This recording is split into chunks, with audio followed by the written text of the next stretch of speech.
Yes, certainly. So, I mean, this is a question that we work on all the time. And not just myself, but my colleagues, Jeff Merritt, who heads IoT, and Sheila Warren, who heads our work around data policy and blockchain. And so just sort of carving your question into a number of segments. On the chatbots, obviously India has just released its own chatbot in terms of the Ministry of Health has just released its own chatbot in terms of helping to avoid the spread of coronavirus. Germany has offered a sort of buy-in yourself, so you can volunteer the data from your wearables to Germany to help for them to be able to assess where the spread of the virus is.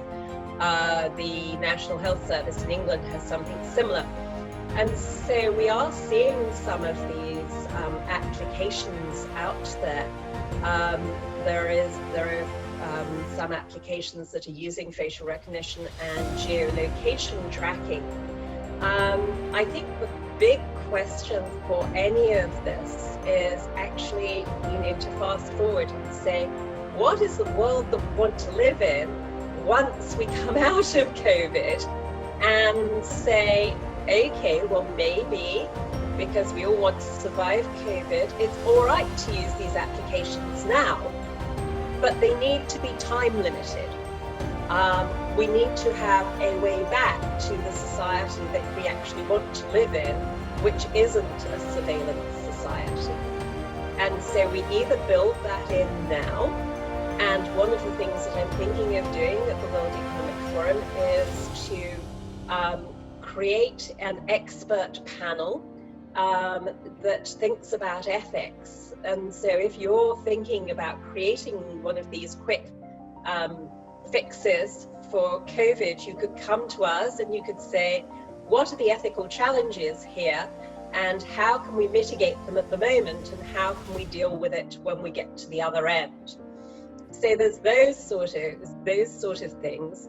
I think it's very much country based. Some people value their privacy more than others, and so we need to allow populations and governments to create their own views about privacy.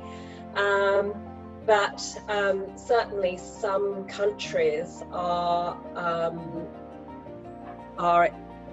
dealing with the sharing of data in a different way. And we might sort of think about something that we at the forum are calling data for common purpose. Might we want, for example, to share our data because we want everybody to survive a pandemic? If we have cancer, might we want to share our data so that a cure can be found? But might we want to limit who we share that data with? And so really sort of thinking about how do we use our data in the way that we as individuals want to use our data, as opposed to perhaps as we're having data being used in relation to us at the moment.